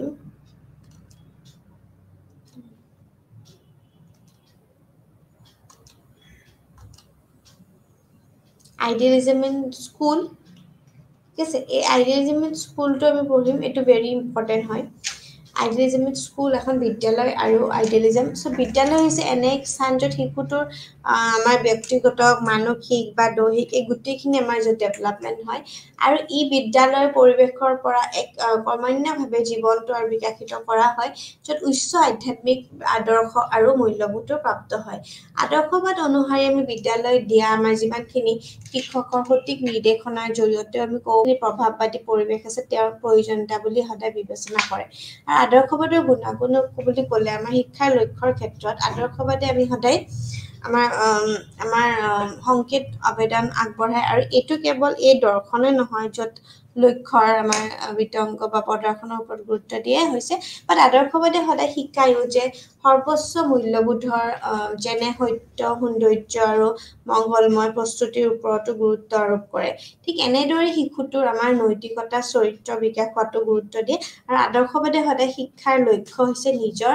প্ৰচেষ্টাৰ বা আমাৰ দ্বাৰা যিকোনো ব্যক্তিৰ আত্ম উপলব্ধি কৰা হৈছে আৰু এইহে সাৰ্বজনীন শিক্ষা এটা প্ৰচাৰ কৰে সাৰ্বজনীন শিক্ষা ৱাইড স্প্ৰেড অফ এডুকেশ্যন বুলি আমি যাক কওঁ যেতিয়া আমি ডিমেৰিটছ বুলি কওঁ আদৰ্শবাদৰ কিছুমান দুখো আছে যেনেকৈ আদৰ্শবাদৰ সম্পৰ্কে সাধাৰণ সমালোচনা হৈছে ই বিমূৰ্ত আৰু মতবাদ হয় আৰু ইয়াৰ বৰ্তমান আমাৰ বাস্তৱতাৰ পৰিহাৰ আৰু শিশুটোক কেনেকৈ ধৰণৰ পৰৱৰ্তী পৃথিৱীখনৰ বাবে প্ৰস্তুত কৰিব লাগে আদৰ্শবাদৰ জীৱনৰ চূড়ান্ত কিছু আমি সমাপ্তিৰো হয় তাৰ লগত ই দৈনন্দিন জীৱন যাপনৰ বাবে প্ৰকৃততে আমাৰ সমস্যাখিনিও পৰিহাৰ কৰিব পাৰিবনে তো এনেকুৱা ধৰণৰ হ'ব লাগে যেন ব্যক্তিসকলৰ সদায় তেওঁলোকৰ সন্মুখীন হোৱা বিভিন্ন ধৰণৰ সমস্যাবোৰৰ সমাধান কৰিবলৈ সক্ষম হোৱাত আৰু সুখী আৰু তাৰ লগত সন্তুষ্ট জীৱন এটা যাপন কৰিবলৈ সদায় আমাৰ কি হয় সক্ষম কৰা তোলে আদৰ্শবাদী চিন্তা আৰু মানসিক কাৰ্যকলাপৰ ওপৰত অধিক গুৰুত্ব আৰোপ কৰে চিন্তা আৰু ই সদায় আমাৰ অপ্ৰয়োজনীয়ভাৱে আমাৰ যিমানখিনি বৈদিকতাৰ গুৰুত্বপূৰ্ণ বৃদ্ধি কৰা সেইখিনিৰ ওপৰত নকয় আৰু আদৰ্শবাদী সদায় সত্য সৌন্দৰ্য মংগলময় নামৰ মূল্যবোধৰ প্ৰাপ্তিৰ ওপৰত গুৰুত্ব আৰোপ কৰে আৰু এই লগতে আমাৰ সদায় মূল্যবোৰ আমাৰ ক্লেশ হৈ যায় ঠিক আছে তো এই মূল্যবোধৰ কেতিয়াও পৰম নহয় আৰু এইখিনি আছে আৰু এতিয়া আমি আহিম যোনটো নেচাৰেলিজম অলৰেডি আমি পঢ়াইছোঁ কিন্তু আমি আকৌ ৰিভিজন কৰিছোঁ চ' প্ৰকৃতিবাদ হৈছে এনে এক ব্যৱস্থা যাৰ আমি নীৰৱ বৈশিষ্ট্যসমূহ আধ্যাত্মিক বা আমাৰ প্ৰকৃততে আমাৰ যিমানখিনি আমাৰ অভিজ্ঞতা আছে সেইখিনি আমাৰ প্ৰকৃতি আৰু মানুহৰ দৰ্শনৰ পৰা ঠিক আছে চ' প্ৰকৃতিবাদ বুলি ক'লে বিজ্ঞান নহয় কিন্তু প্ৰকৃতিবাদ হৈছে এক আমি বিভিন্ন ধৰণৰ দাবী বুলি ক'ব পাৰোঁ আৰু ইয়াৰ মেইনলি আছে কি আৰ.বি. পেৰীয়ে কৈছিলে কি যে বিশেষকৈ এই দুজন ঠিক আছে বা এই আমাৰ বিভিন্ন ধৰণৰ বৈজ্ঞানিক জ্ঞান চোৰাণত কি যে আমি কি আমাৰ মেইনলি হৈছে কি যে জ্ঞান আমাৰ দিয়া জ্ঞান চূড়ান্ত কৰা ঠিক তেনেকুৱা ধৰণৰ আৰ.বি. পেৰীয়ে কথা কৈছে আকাশ নাথাকে আমাৰ অৱকাশ নাথাকে ঠিক প্ৰকৃতিবাদে সদায় শিক্ষাগত আমাৰ তত্ত্ব বা প্ৰশিক্ষণৰ প্ৰণালী আছিলে প্ৰশিক্ষণৰ সেইখিনি শিথিলভাৱে সদায় প্ৰয়োগ কৰা এটা চেষ্টা চলাই আহিছে কিয়নো শিক্ষিতভাৱে প্ৰকৃতিৰ জীৱনৰ এক হেৰফেৰ ওপৰত নিৰ্ভৰশীল হৈ আছে আমি যে প্ৰিন্সিপালছ বুলি কওঁ বিশ্বব্ৰহ্মাণ্ডৰে হৈছে এক বিশাল যন্ত্ৰ আৰু এই মানুহবোৰ যন্ত্ৰত এটা অংশ আৰু নিজৰ ভিতৰত এটা স্থাপন কৰে জীৱনৰ মত পদাৰ্থৰ পৰা ওলাই আহে আৰু ই সদায় মুঠ শাৰীৰিক আৰু ৰসায়নিক লগতো আমাৰ যোগফল কৰে এজন ব্যক্তিৰ সকলো ক্ষমতা তেওঁৰ স্বভাৱৰ দ্বাৰাই সীমিত হয় আৰু সেইবোৰ তেওঁ সদায় সহযোগত অন্তৰ্হীন হৈ পেলাই আমি প্ৰৱণতা আৰু মৌলিক প্ৰবৃত্তি আমি উপস্থাপন কৰোঁ আৰু মানুহে সদায় নিজৰ স্বভাৱৰ বাবে সদায় কি হয় প্ৰকৃততে সৰ্বোচ্চ সৃষ্টি আৰু বৰ্তমান আমাৰ জীৱনটোৱে সদায় বাস্তৱ জীৱন আৰু এই পৃথিৱীৰ বাহিৰেও ইয়াৰ বাহিৰে আন কোনো পৃথিৱী নাই আৰু সেয়েহে মানুহে এই জীৱনটো সুখী আৰু আমাৰ আৰামদায়ক কৰিবলৈ চেষ্টা কৰাটো উচিত হয় ঠিক তেনেকৈ বাস্তৱতা কেৱল বাহ্যিক আমাৰ প্ৰাকৃতিক সকলো বস্তু এই প্ৰকৃতিৰ দ্বাৰা জন্ম বা নিৰ্মিত হয় আৰু অৱশেষত প্ৰকৃতিয়ে নাইকিয়া হৈ যায় চ' বাহ্যিক আমাৰ যিমানখিনি প্ৰকৃতিৰ আমাৰ নিয়ম আছে সেইখিনি কেতিয়াও সলনি নহয় আৰু প্ৰকৃতিৰ আমাৰ ওপৰত আমাৰ যিমানখিনি আৰোপ নিয়ম বা পৃথিৱীত যেনেকৈ চলিছে সকলো ঘটনা আমাৰ ব্যাখ্যা কৰাটো উচিত হয় তাৰ লগত মানুহে জীৱনৰ তেওঁৰ শাৰীৰিক যিমানখিনি আমাৰ অৱস্থা আছে সেইখিনি পৰিৱৰ্তনবোৰ যন্ত্ৰৰ লগতে এই আৱিষ্কাৰৰ বাবে যিসকলে ধৰণৰ আমাৰ আৰামটো ৰক্ষা কৰে সেয়েহে ভৌতিক আৱিষ্কাৰ বুলি ক'লে আমি আৱিষ্কাৰৰ জ্ঞান আৰু আমি প্ৰত্যাহ্বানখিনি আমি গম পাওঁ তাৰ লগতে বাস্তৱতা প্ৰকৃতি ব্যাখ্যা কৰা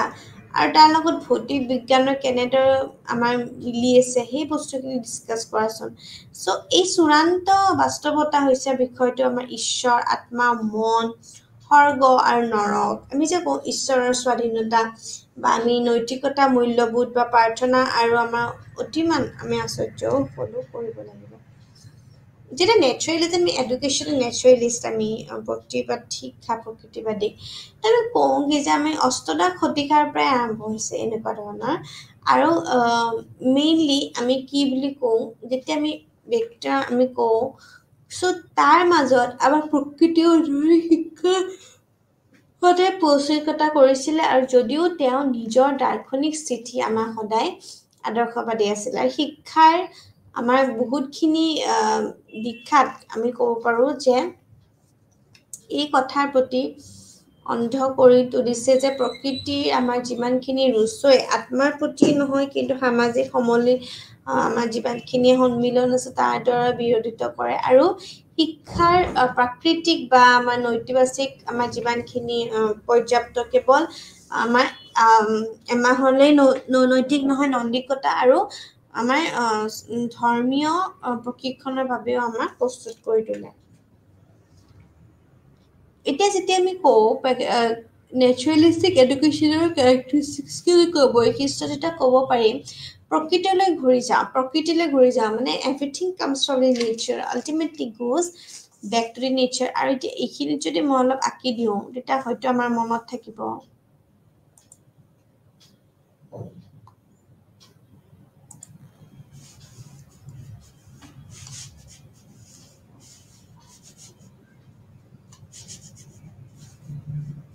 মানে নেচাৰ বুলি যেতিয়া আমি কওঁ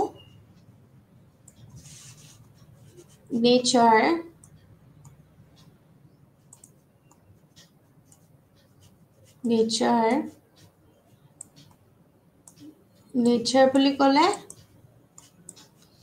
everything comes from the nature আৰু তোমাৰ যি আছে goes back to the nature ঠিক আছে তো নেচাৰ এটা ৰিজিউম হয়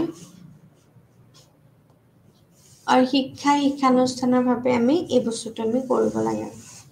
ঠিক আছে তো এই বস্তুটো আমি সদায় চাওঁ এই আমি এইটো ইৰেজ কৰি দিলো এই বস্তুখিনি যেতিয়া আমি একাদশৰ আমাৰ এডুকেশ্যন ৰুচৰ প্ৰথম ব্যাখ্যাতে ঘোষণা কৰা হৈছিল যে সকলো বস্তু ভাল যেহেতু সেইবোৰ প্ৰকৃতিক লেখকৰ হাতৰ পৰা আহে য'তেই সিহঁতে মানে আমাৰ মেইনলি হেৰি কৰে আৰু ঠিক আছে এই বস্তুখিনি আমি ক'ব পাৰোঁ যে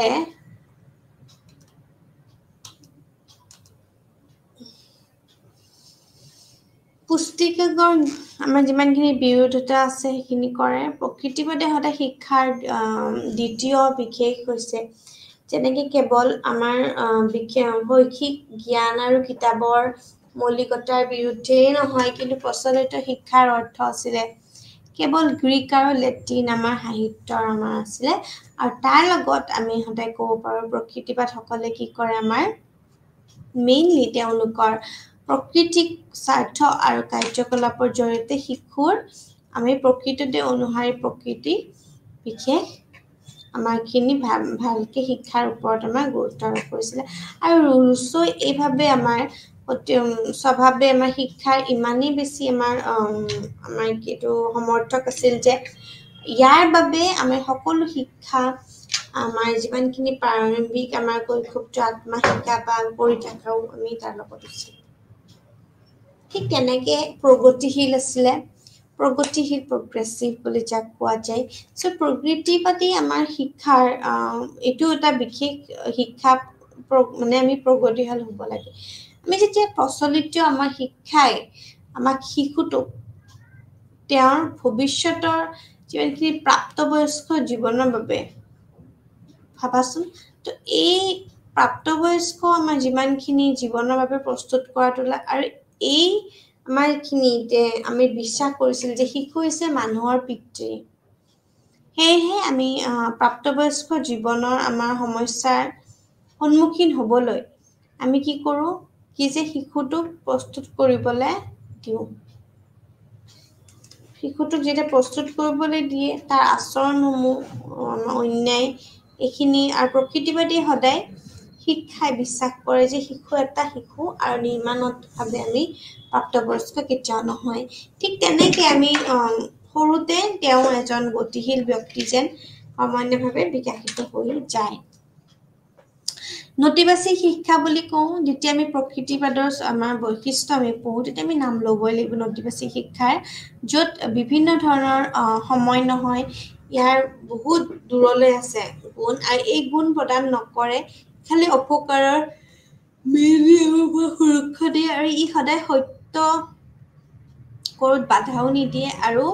ল'বলৈ আমাৰ যিমানখিনি আমাৰ যেতিয়া যিয়ে চিনাক্ত কৰে তাৰ লগত আমাৰ মৰম কৰাৰ লগত অনুভূতি প্ৰাপ্ত কৰে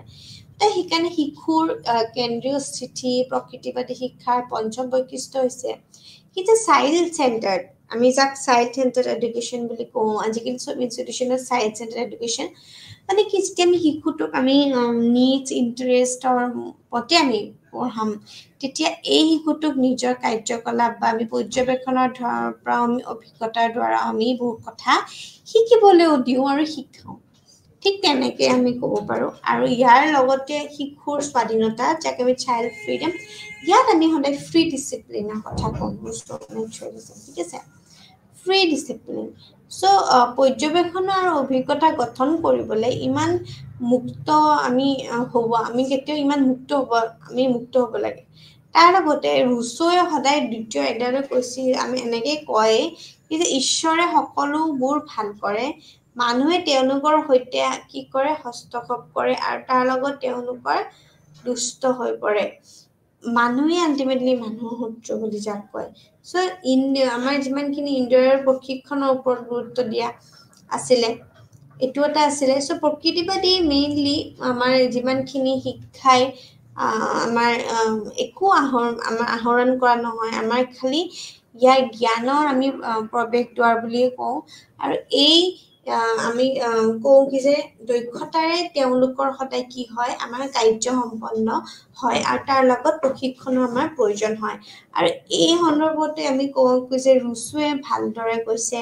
যে শিক্ষাই আমাৰ ইন্দ্ৰিয়ৰ সঠিক অনুশীলনৰ দ্বাৰা আমাৰ কি হৈছে যুক্তি মানে ধৰণৰ আমি বিভিন্ন ধৰণৰ আমি যুক্তি পথবিলাক আমি প্ৰস্তুত কৰাটো উচিত হয় তাৰ লগতে ঠিক তেনেকৈ ইয়াৰ এইমছ হৈছে আমি সদায় মানৱ যন্ত্ৰবোৰ নিখুঁত কৰিবলৈ মানৱ যন্ত্ৰ মানে মেচিন যোনখিনি আমি ইকুইপমেণ্টছ ইউজ কৰোঁ আৰু বৰ্তমানৰ ভৱিষ্যতত আমি সুখ প্ৰাপ্তি হোৱাটো কয় আৰু অস্থিৰতা আমাৰ সংগ্ৰামৰ বাবে প্ৰস্তুতি কৰে আমাৰ ঠিক আছে এটা জাতিগত আভৰণ উন্নত হওক যাতে মাছ মানে প্ৰফিট অফ মাছ মানে পপুলেশ্যন প্ৰকৃতিক বিশেষৰ ওপৰত গুৰুত্ব দিয়ে এইখিনি উন্নয়নৰ ওপৰত গুৰুত্ব দিয়ে এনেকুৱাতে কাৰিকুলাম বুলি ক'লে শিশুৰ মৌলিক প্ৰবৃত্তি দক্ষতাৰ প্ৰৱণতা অনুসৰি আমি প্ৰকৃতিবাদী পাঠ্যক্ৰম নিৰ্মাণ কৰাটোৱে সদায় বুজায় আৰু এনে পাঠ্যক্ৰমত আমাৰ সদায় বৈজ্ঞানিক বিষয়সমূহ মূল স্থান দখল কৰে আৰু প্ৰকৃতিবাদী পাঠ্যক্ৰমত মুখ্য বিষয়বোৰ হৈছে ক্ৰিয়া আৰু তাৰ লগত কাম যে আমি হাতে বাছে কাম বুলি কওঁ তাৰ লগত আমাৰ সদায় ভৌতিক বিজ্ঞান আৰু আমাৰ শৰীৰ তত্ত্ব স্বাস্থ্য সংস্কৃতি সামাজিক বিজ্ঞান আৰু জৈৱ বিজ্ঞানৰ ইত্যাদিৰ ওপৰত গুৰুত্ব দিয়ে চ' শিক্ষাদানৰ পদ্ধতি বুলি ক'লে আমি প্ৰকৃতিবাদসকলে এইটো কৰি শিকাৰ ওপৰত গুৰুত্ব দিয়ে যে আমি সদায় আমি যিমানখিনি অভিজ্ঞতাৰ দ্বাৰা আমি শিকা তাৰ লগত আমাৰ খেলৰ দ্বাৰা শিকা বুজাই আমাৰ কিছুমান আমি পদ্ধতি ব্যৱহাৰ কৰোঁ আৰু এই পৰ্যবেক্ষণৰ লগতে আমাৰ প্লেৱে মেথডটো আমাৰ ইউজ কৰে প্লেৱে মেথড আমি ইউজ কৰোঁ আৰু প্লেৱে মেথডৰ লগত আমাৰ ডিজিটেল প্লেনটো আমি ইউজ কৰোঁ হিউৰিষ্টিক মেথড ইউজ কৰোঁ মণ্টেছৰী আৰু কিণ্ডাৰগাৰ্টেন পদ্ধতিও আমি ইউজ কৰোঁ ঠিক তেনেকুৱাকেই আমি শিক্ষকৰ ভূমিকা সহায়ক হিচাপে বা আনহাতে শিশুৰ স্থিতি কেন্দ্ৰীয় হ'ব লাগে সদায় মানে child should be the main source of power বুলি আমি যাক কওঁ বা সদায় চেণ্টাৰত কেন্দ্ৰীয় হ'ব লাগে আৰু তেওঁৰ লগত তেওঁৰ শিশুৰ বাবে এখন মঞ্চ সদায় নিৰ্ধাৰণ কৰে আৰু সেই নিৰ্ধাৰণ কৰাৰ দ্বাৰাই সদায় পৰ্দাৰ সদায় পিছফালে অৱসৰ আমাৰ ল'ব লাগে যেতিয়া ডিচিপ্লিন চাওঁ বা অনুশাসন তেতিয়া আমি চাওঁ প্ৰকৃতিবাদৰ সদায় এটা শ্লোগান হৈছে স্বাধীনতা আমাক স্বাধীনতা লাগে বা ফ্ৰীডম যদি যাক কয় ঠিক তেনেকে মুক্তিযুক্ত অনুশাসনৰ সমৰ্থ কৰে যে আমি মতবাদ আমাৰ প্ৰাকৃতিক পৰিণাম অনুসৰি আমি সদায় অনুশাসনৰ ওপৰত আমি কি কৰোঁ গুৰুত্ব আৰোপ কৰে আৰু বিদ্যালয়ত সদায় প্ৰকৃতিবাদে অনুসৰি আমাৰ সদায় প্ৰাকৃতিক আমাৰ যিমানখিনি বিশাল আমাৰ চৌহদ আছে এইখিনিৰ ওপৰত গুৰুত্ব দিয়ে আৰু বিদ্যালয়ৰ আমাৰ যিমানখিনি শিশুসকলৰ বাবে বিনামূল্য কাৰ্যকলাপৰ লগত বিভিন্ন ধৰণৰ প্ৰাকৃতিক আৰু আমাৰ যিমানখিনি কেনেকুৱা ধৰণৰ জড়িত হ'ব লাগে সেইখিনি শিশুসকলক জড়িত কৰাত সহায় কৰে ঠিক তেনেকে প্ৰেগমেটিজম আহিলে যাক আমি ব্যৱহাৰবাদ বুলি কওঁ ব্যৱহাৰ দৰ্শন হৈছে আমাৰ এটা আমেৰিকান ধাৰণা এটা আমেৰিকান ফিলচফি যাক আমি 1950 চনৰ পৰা পিছতে প্ৰকৃতি লাভ কৰিছিল যিহেতু মানৱ জীৱনৰ ওপৰত ইয়াৰ প্ৰভাৱৰ বাবে ইংলেণ্ড আৰু জাৰ্মানীৰ দাৰ্শনিকসকলে এক ধৰণৰ তত্ত্ব মানে কি কৰিছিলে বিকশিত কৰিব লৈছিলে ঠিক তেনেকে ব্যৱহাৰবাদ শব্দটো গ্ৰীক শব্দ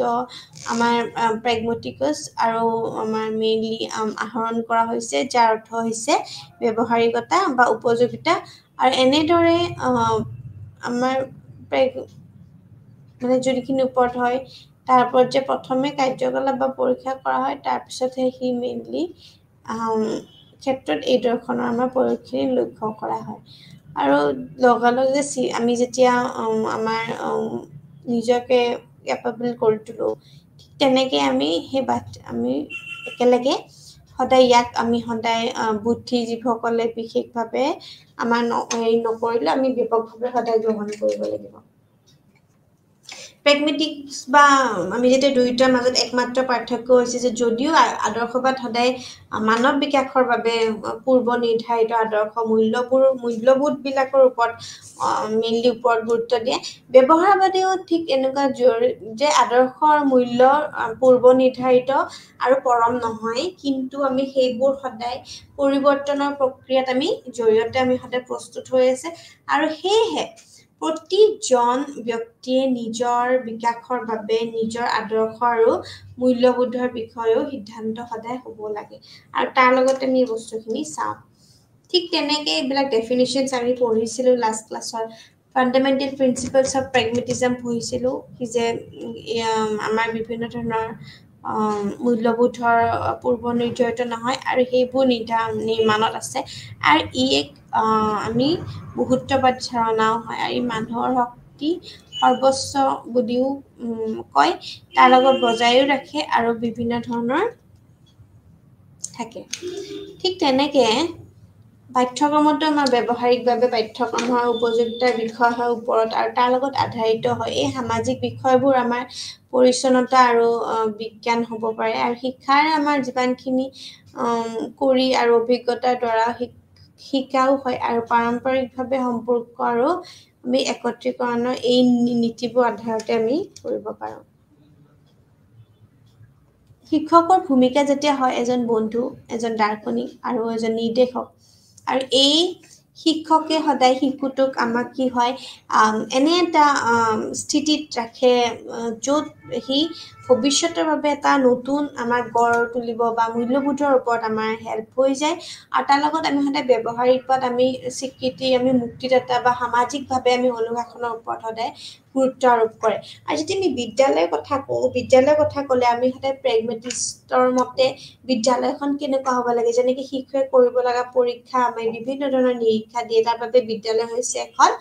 পৰীক্ষাগাৰ আৰু এই পৰীক্ষাৰ বাবে আমি সদায় এই ৰুদ্ৰৰ ওপৰত এখন সমাজলৈ পৰিণত হৈ যায় ঠিক তেনেকুৱা এতিয়া আমি যেতিয়া অস্তিত্ববাদৰ কথা কৈছে এখন এনে বিদ্যালয় য'ত আমি বাহ্যিক আমাৰ যিমানখিনি মানদণ্ডৰ সলনি ব্যক্তিৰ বাবে ওপৰত আমি তাৰ ওপৰত সদায় গুৰুত্ব আৰোপ কৰে আৰু তাৰ লগতে আমি সদায় আস্তিত্ববাদীসকলে বিশ্বাস কৰে যে আমাৰ বাস্তৱতা আমাৰ জীৱনৰ অভিজ্ঞতাৰ বাহিৰে আন একোৰে গঠিত নহয় আমাৰ বাস্তৱতা the way we exist is only the reflection of our own experiences okay so hehe amar ontim bastobata hote hoise amar prottekor bitorat ei enekwa ase hehe amar manav obhiggotar amar jibankhini bahiroto amar bhautik prithibir kono dhৰণৰ প্ৰকৃতি অৰ্থ নাই আৰু এই অধিবিজ্ঞানৰ বিশেষকে আমাৰ নৈতিকতাৰ বিষয়ে আমাৰ কোনো ধৰণৰ আমাৰ উদ্দেশ্য মানে আমাৰ কৃতিত্বশীল সত্যও আমাৰ নহয় নাই ঠিক তেনেকুৱা ধৰণৰকে আমি ক'ব পাৰোঁ কনিষ্ঠ আমি এই দৰ্শনত কি যে কনিষ্ঠতম দৰ্শন হয় আৰু পৰম্পৰাগতভাৱে আমি পাশ্চাত্য দৰ্শনৰ বহুত দৃষ্টিভংগীয় পদ্ধতিৰ বিৰুদ্ধে বিয়া আৰু তাৰ লগত মানুহৰ সকলো ধৰণৰ উদ্দেশ্য থাকে আৰু তাৰ লগতে আমাৰ সময় আৰু স্থানতো বিভিন্ন ধৰণৰ আমাৰ অস্তিত্বৰ আমাৰ প্ৰব্লেম হয় ঠিক তেনেকুৱাকৈ আমি ক'ব পাৰোঁ ইয়াৰ লগত এক্সপ'নেণ্টখিনি ক'লোৱে আমি এমেৰিক বাৰ্ডে আছিলে ফ্ৰেডেৰিক উইলিয়াম আছিলে মাৰ্টিন হেডেগাৰ আছিলে এইখিনি আছিলে মহান দাৰ্শনিক এইসকল আৰু এইমছ বুলি ক'লে সদায় আত্ম উপলব্ধি বিকাশিতৰ ওপৰত গুৰুত্ব দিয়ে উন্নতি বাছনিত হোৱাৰ ওপৰত গুৰুত্ব দিয়ে শিশুৰ স্বাধীনতাৰ ওপৰত গুৰুত্ব দিয়ে শিশুৰ আমাৰ যিমানখিনি প্ৰামাণিক আত্মবিকাশ আছে তাৰ ওপৰত গুৰুত্ব দিয়ে আৰু শিক্ষাৰ্থীসকলৰ মাজত পছন্দ প্ৰস্তুত কৰাৰ আমাৰ যিমানখিনি তাৰ ওপৰত ক্ষমতা গঢ়ি তোলাৰ ওপৰত সহায় কৰে আৰু এটি শিশুক জীৱন আমাৰ যিমানখিনি কৰোণাৰ কাৰণে পৰিস্থিতিত সন্মুখীন হ'বলৈ সদায় প্ৰস্তুত কৰা হয় আৰু শিশুৰ সদায় দায়িত্ববোধ প্ৰকাশ কৰাটো সহায় কৰে আৰু ইয়াৰ লগতে আমাৰ অস্তিত্ববোধৰ কিছুমান কেন্দ্ৰ হৈছে মানুহ আৰু তাৰ লগত মনোবিশ্বাসৰ লগত মানুহৰ সম্পৰ্ক হয় আৰু পাঠ্যক্ৰম বুলি ক'লে আমি সদায় কলা সাহিত্য কবিতা নাটক নৈতিক এইখিনিৰ ওপৰতে কৰি দিওঁ তাৰ ওপৰত আমি জাম্পাৰ আৰু কোনো কথা এটা পাঠ্যক্ৰম নাই চ' এনেকুৱা ধৰণৰ আমি পাঠ্যক্ৰম পঢ়িছোঁ আৰু শিশুৰ ভূমিকা বুলি ক'লে গুৰুত্ব ভূমিকা এটা হয় অবভিয়াছলি সক্ৰিয় হয় শিক্ষাৰ্থী হয় আৰু এতিয়াও স্বাগতম জনায় ঠিক শৈক্ষিক পৰিস্থিতি সৃষ্টি কৰা হয় সন্মুখৰ আমাৰ যিমানখিনি মনোযোগৰ কেন্দ্ৰ আছে সেইখিনি শিক্ষাৰ্থীসকলৰ বুজাবলৈ চেষ্টা কৰা সৰ্বোচ্চ কৰ্তব্য মানে কেনেকৈ ৰেছপন্সিবিলিটিছ ল'ব লাগে সেইখিনিৰ ওপৰতো শিকায় তো ঠিক নিজৰ মূল্যবোধৰ আৰোপ কৰে তো এই বস্তুখিনি আমি যেতিয়া চাওঁ কি যে সন্মুখৰ মনোযোগ বা বিকাশৰ মৌলিকতা সৃষ্টিশীলতা সহজ কৰাটো বুলি ক'লো তাৰ লগত মই এই বস্তুটো কেনেকৈ নন-মনীয় অনুচনী বা গণতান্ত্ৰিক আমাৰ যিমানখিনি ছেটআপ হয় সেইখিনি শিকোৱাৰ পদ্ধতি বা সক্ৰেটিক পদ্ধতি বুলি যাক কওঁ বা মৌলিকতা আৰু সৃজনশীলতাৰ ওপৰতো গুৰুত্ব দিয়া তো এই গোটেই বস্তুখিনিৰ ওপৰত আমি কৰি অনুশাসনৰ ওপৰত গুৰুত্ব দিয়ে আৰু ইয়াৰ লগতে আমাৰ ব্যক্তি সদায় প্ৰভাৱৰ জৰিয়তে আমি জীৱনলৈ আমাৰ শিক্ষাৰ কাম আৰু আৰম্ভ কৰক আৰু এই শিক্ষাৰ্থীসকলৰ প্ৰতি আমি মহানুভূতিসকল নিজৰ মূল্যবোধ আৰু তাৰ লগতে আমি সদায় কেতিয়াও আৰোপ নকৰে আৰু শিক্ষাৰ্থীসকলৰ আমাৰ বুজাবলৈ সৰ্বোচ্চ কৰ্তব্য আমি কওঁ কি যে আমি যিমানখিনি আমি গুৰুত্বপূৰ্ণ ভূমিকা আমি গম পাওঁ বা তাৰ লগত আমাৰ সক্ৰিয় আৰু শিক্ষাৰ্থীৰ লগত আমাৰ তেওঁ যিমানখিনি ধাৰণাবোৰ আমাৰ স্বাগতম আমি কৰোঁ তাৰ লগতে আমাৰ মূল্যবোধৰ এটা বিভিন্ন ধৰণৰ আৰোপ কৰাৰ লগতে এটা শিক্ষকৰ এটা গুৰুত্ব ভূমিকা বুলি যাক কওঁ সেই ভূমিকা কয় আৰু সেই ব্যক্তিৰ প্ৰভাৱৰ জৰিয়তে আমাৰ জীৱনলৈ শিক্ষাৰ কাম এটা আৰম্ভ হয় আৰু সদায় আমি মনোযোগৰ কেন্দ্ৰ আমি সদায় ল'ৰা ছোৱালীক বাছনি কৰি দিওঁ মনোযোগৰ কেন্দ্ৰ যিহেতু চেল্ফ চেণ্টাৰ্ড এডুকেশ্যন বা ফ'কাছ শ্বুড বি ফ'কেল পইণ্টটো সদায় আমি চিলড্ৰেনৰ ওপৰত থাকে আমাৰ এডুকেশ্যন তো ঠিক তেনেকুৱাই অস্তিত্ববাদৰ নিজৰ মূল্যবোধৰ ওপৰত কেতিয়াও আৰু সৰ্বোচ্চ কৰ্তব্য কেনেকৈ যে how to be a responsible citizen how to be responsible shine inside the classroom তো এই বিকাশৰ বিভিন্ন ধৰণৰ মৌলিকতাৰ ওপৰতো গুৰুত্ব দিয়ে আমাৰ প্ৰিন্সিপালছ মই দৈহিক মানসিক তাৰপিছত আমাৰ আধ্যাত্মিক এই ওপৰত কেনেকৈ আমি ব্যক্তিৰ প্ৰত্যেক এলিমেণ্ট প্ৰত্যেকটো কথা কেনেকৈ এই মূল্যবোধৰ লগত আমি কেনেকৈ আৰোপ কৰিব পাৰোঁ আৰু সেই শৈক্ষিক পৰিস্থিতিতে আমি কওঁ যে এই বিকাশৰ মৌলিকতাৰ লগত সদায় এজন শিক্ষকৰ এটা গুৰুত্বপূৰ্ণ ভূমিকা আছে আৰু এই ভূমিকাতে আমি ক'ব পাৰোঁ যে আমাৰ শৈক্ষিক পৰিস্থিতি সদায় এটা আমাৰ স্কুলছ অফ থটছ বা স্কুল অফ ফিলচফিয়ে এটা গুৰুত্বপূৰ্ণ এটা ভূমিকা দিয়ে আৰু এই মূল্যবোধখিনিৰ লগত কোনো ধৰণৰ আৰোপ নকৰে আৰু শিক্ষাৰ্থীসকলৰ বুজাবলৈও ভাল আৰু ল'ৰা ছোৱালীৰ লগতে বুজিবলৈও ভাল আৰু এই সৰ্বোচ্চ কৰ্তব্যখিনি নিজৰ ধাৰণাত স্বাগতম জনায় আৰু তেওঁৰ লগত এই সক্ৰিয় এটা শিক্ষাৰ্থীৰ পৰা এটা ভাল সম্পৰ্ক স্থাপন কৰাত হেল্প হয় আৰু এইখিনিৰ লগতে কেনেকৈ শিশুটোৱে কেনেকৈ সৰ্বোচ্চ কৰ্তব্যত নিজৰ দায়িত্বখিনি পালন কৰিব তো এইখিনি ভূমিকাৰ লগত শিক্ষকৰ ভূমিকা আমাৰ যিমানখিনি অস্তিত্ববাদ আছে অস্তিত্ববাদহে হওক বা প্ৰকৃতিবাদ আৰু তাৰ লগত আমাৰ যিমানখিনি আদৰ্শবাদ প্ৰত্যেক স্কুল অফ থটত শিশু কেনেকৈ আমি মনোযোগৰ কেন্দ্ৰৰ ওপৰত গুৰুত্ব দিব পাৰোঁ সেইখিনিৰ ওপৰত গুৰুত্ব দিয়ে আৰু তাৰ লগত আমি মহানুভূতিসকলৰো শিক্ষাৰ তাৰ লগত কণ্ট্ৰিবিউশ্যন আছে সো এই গোটেইখিনি বস্তু আমি তাৰ ভূমিকাৰ লগত হওক ক্ৰীড়াৰ শিক্ষাৰ্থীৰ লগত তেওঁ গোটেইখিনি ধাৰণা সৃষ্টি কৰাৰ লগতে বিকাশৰ মৌলিকতাৰ ক্ষেত্ৰতো এই গোটেই ইউনিটটোত আমি ইম্পৰ্টেঞ্চ দিছোঁ আৰু তাৰ লগত আমাৰ তাৰ ৰেছপন্সিবিলিটিজ গোটেইখিনি ৰিলেশ্যন থ্যাংক ইউ